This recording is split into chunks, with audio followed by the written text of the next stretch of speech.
Last video session में respiration in plants chapter में ETS topic complete किया था।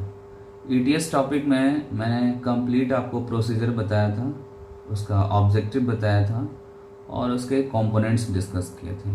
ठीक है, जब हम कंपोनेंट्स डिस्कस कर रहे थे तो कंपोनेंट्स में मैंने आपको बताया था कि 5 कंपोनेंट्स इलेक्ट्रॉन ट्रांसपोर्ट सिस्टम में होते हैं। ठीक है, कॉम्प्लेक्स नंबर 5 जो है वो एक यूनिक टाइप का कॉम्प्लेक्स है, कंपोनेंट है इलेक्ट्रॉन ट्रांसपोर्ट सिस्टम का, और उसका रिलेशन जो है उसका रिलेशन एटीपी सिंथेसिस से है। एटीपी सिंथेसिस से आपके सामने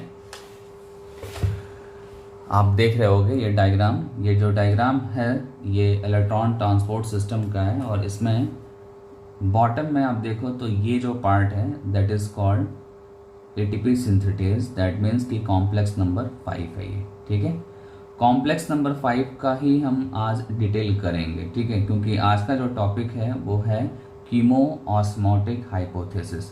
कीमोऑस्मोटिक हाइपोथेसिस के लिए रिक्वायर्ड कंपोनेंट जो है वो कॉम्प्लेक्स नंबर 5 होता है, जिसको एटीपी सिंथेटेज बोलते हैं। ठीक है, तो कॉम्प्लेक्स नंबर 5 से हम कीमोऑस्मोटिक हाइपोथेसिस को समझाने की कोशिश करेंगे। ठीक है, तो स्टार्ट करते हैं कीमोऑस्मोटिक हाइपोथेसिस। कीमोऑस्मोटिक हाइपोथेसिस में ये आपका क्या है, माइटोकॉन्ड्रिया है, और माइटोकॉन्ड्रिया का ये आउटर मेम्ब्रेन है और ये इनर मेम्ब्रेन है। ठीक है, इनर मेम्ब्रेन पे complex number 1st, 2nd, 3rd, 4th, 5th present होता है।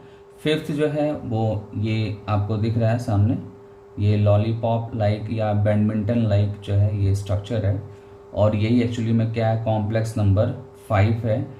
और इसका डिटेल मैंने यहाँ पे डायग्राम बना रखा है, इसका जो मैग्नीफाइड फॉर्म है वो यहाँ पे मैंने बना रखा है। ठीक है, ये आपका आउटर मेम्ब्रेन है, जैसे कि ये है आपका, देन ये आपका क्या है, इनर मेम्ब्रेन, ये वाला।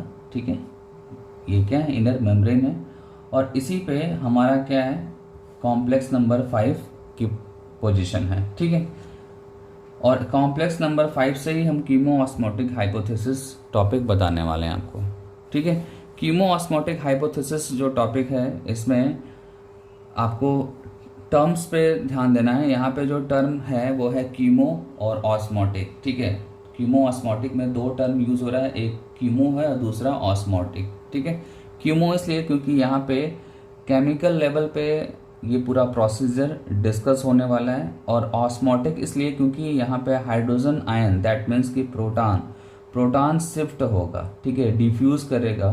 ठीक है, और डिफ्यूज करके कहाँ से कहाँ जाएगा, proton inter membranal space, that means कि जो मेरा पेन का पॉइंट है that is this area is known as inter membrane space, inter membranal space of mitochondria. ठीक है, यहाँ पे प्रोटॉन का कॉन्सेंट्रेशन इंक्रीज होता है। ठीक है, और इंक्रीज होता है तो प्रोटॉन मोटिव फोर्स यहाँ पे जनरेट होता है, प्रोटॉन मोटिव फोर्स जनरेट होता है, और प्रोटॉन मोटिव फोर्स एक लिमिट के बाद मैनेज नहीं हो पाता है, देन उस कंडीशन में यहाँ से अंदर की तरफ, दैट मीन्स कि मैट्रिक्स साइड में प्रोटॉन का शिफ्टिंग होता है with the help of complex number 5। ठीक है, आप यहाँ पे देख सकते हो ये प्रोटॉन शिफ्ट कर रहा है, प्रोटॉन्स यहाँ मैंने हाइड्रोजन आयन से रिप्रेजेंट कर रखा है, तो ये प्रोटॉन यहाँ से यहाँ शिफ्ट हो रहा है और इस शिफ्टिंग में कॉम्प्लेक्स नंबर 5 इन्वॉल्व हो रहा है। ठीक है, आई थिंक आप समझ गए होंगे। यहाँ पे first of all chemical use हो रहा है। ठीक है, जैसे कि हाइड्रोजन आयन, एटीपी, ये सब क्या है, ये सब केमिकल हैं। क्या है, केमिकल हैं।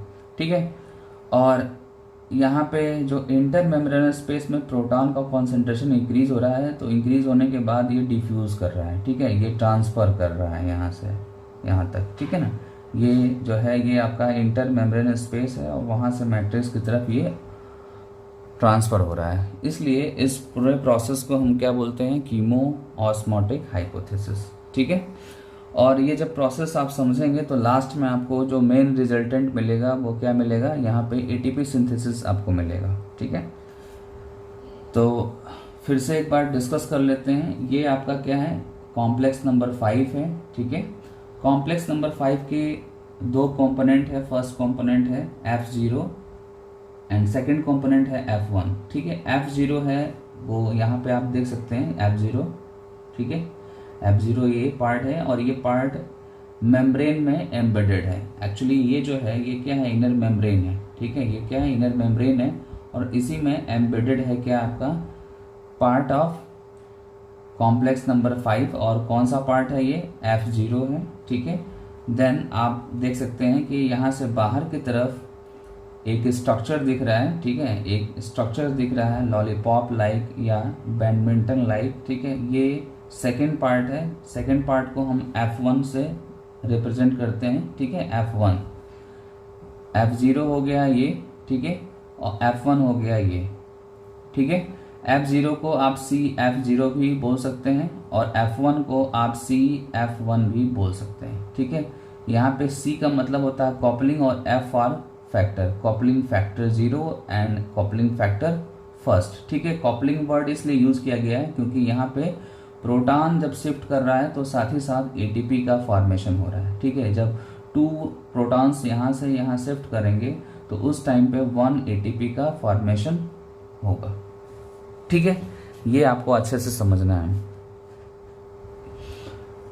तो ये जो भी आपका है F0 F1 जो पार्ट है कॉम्प्लेक्स नंबर 5 के, ये जो पार्ट हैं ये दोनों मिलके क्या करेंगे, हेल्प करेंगे हाइड्रोजन आयन की शिफ्टिंग में। क्योंकि जब आप NCERT पढ़ेंगे तो F0 जो है ये एक्चुअली में क्या है, ये एक चैनल है। क्या है, चैनल है और इस चैनल के थ्रू प्रोटॉन जो है आता है और देन F1 से होते हुए वो मैट्रिक्स में हाइड्रोजन को ट्रांसफर कर देता है। आप देख सकते हैं यहाँ पे मैंने F0 के लिए यहाँ पर कुछ लाइन मेंशन कर रखा है, इसको ध्यान से देखेंगे, ये NCERT की लाइन है। F0 form the channel through which proton across the inner membrane. ठीक है, ये F0 के लिए। देन F1 देखें आप, F1 को हेड पीस बोलते हैं और यहाँ पे एक्चुअली एक स्पेशल पॉइंट है कि ये कैटालिटिक साइट इसको बोलते हैं। क्या बोलते हैं इसको, कैटालिटिक साइट, बिकॉज यहाँ पे एंजाइम प्रेजेंट होते हैं। यहाँ पे एंजाइम प्रेजेंट होते हैं जो ATP फॉर्मेशन के लिए होते हैं। ठीक है, और एक चीज़ ध्यान देना है कि F1 जो है वो मेम्ब्रेन से बाहर की तरफ है। ठीक है, ये प्रोट्यूड है बाहर की तरफ। ठीक है ना, इसलिए आप बोल सकते हैं कि ये क्या है, पेरिफेरल प्रोटीन है। ठीक है ना, ये क्या है, पेरिफेरल प्रोटीन है।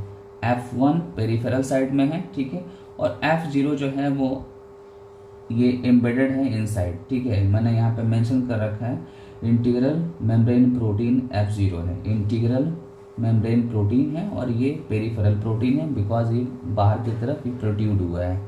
ठीक है, तो ये कंपोनेंट डिस्कस हो गया और आपको ये समझ में आ गया कि हाइड्रोजन आयन शिफ्ट होगा तो उस टाइम पे क्या होगा, ATP की सिंथेसिस होगी, 2 हाइड्रोजन जाएगा तो 1 ATP का फॉर्मेशन होगा। ठीक है, एक चीज आपको यहाँ पे फोकस करना होगा कि जब ATP का फॉर्मेशन होता है तो ATP की फॉर्मेशन के लिए फॉस्फेट की जरूरत होती है। ठीक है, ये PI क्या है, फॉस्फेट है जिसका फुल फॉर्म है इनऑर्गेनिक फॉस्फेट। इनऑर्गेनिक फॉस्फेट जो है ATP के साथ अटैच करके ATP का फॉर्मेशन करता है और ये इनऑर्गेनिक फॉस्फेट एक्चुअली में कहाँ पे अवेलेबल है, ये मैट्रिक्स में अवेलेबल है और इवन आपका ADP भी मैट्रिक्स में अवेलेबल है और दोनों जब एसोसिएट होते हैं देन ATP का फॉर्मेशन होता है। ठीक है, और ATP हमेशा तभी फॉर्म होगा जब hydrogen and inter membrane space से मैट्रिक्स में शिफ्ट होंगे, तभी ये पॉसिबिलिटी है। ठीक है ना, एक चीज़ और ध्यान दीजिए कि जब आप कॉम्प्लेक्स नंबर 5 मेंशन करते हैं तो कॉम्प्लेक्स नंबर 5 के साथ आप उसको बोल सकते हैं ATP सिंथेटेज, जैसा कि NCERT में मेंशन है। इसी ATP सिंथेटेज का कॉम्प्लेक्स नंबर 5 नेम है और इसके 2 पार्ट हैं, CF0 और CF1। ठीक है, तो यहाँ पे आपने देखा कि ATP का फॉर्मेशन हो रहा है और ATP के फॉर्मेशन के लिए रिस्पॉन्सिबल जो है वो क्या है, प्रोटॉन ग्रेडियंट है। ठीक है, प्रोटॉन ग्रेडियंट अगर यहाँ पे एक्यूमुलेट नहीं होगा तो प्रोटॉन की शिफ्टिंग नहीं होगी और प्रोटॉन की शिफ्टिंग नहीं होगी तो ATP का फॉर्मेशन नहीं होगा। ठीक है, तो ये आपका overall chemo osmotic hypothesis complete हो गया। अब इसके बाद से हम डिस्कस करेंगे नेक्स्ट टॉपिक है एम्फीबोलिक पाथवे।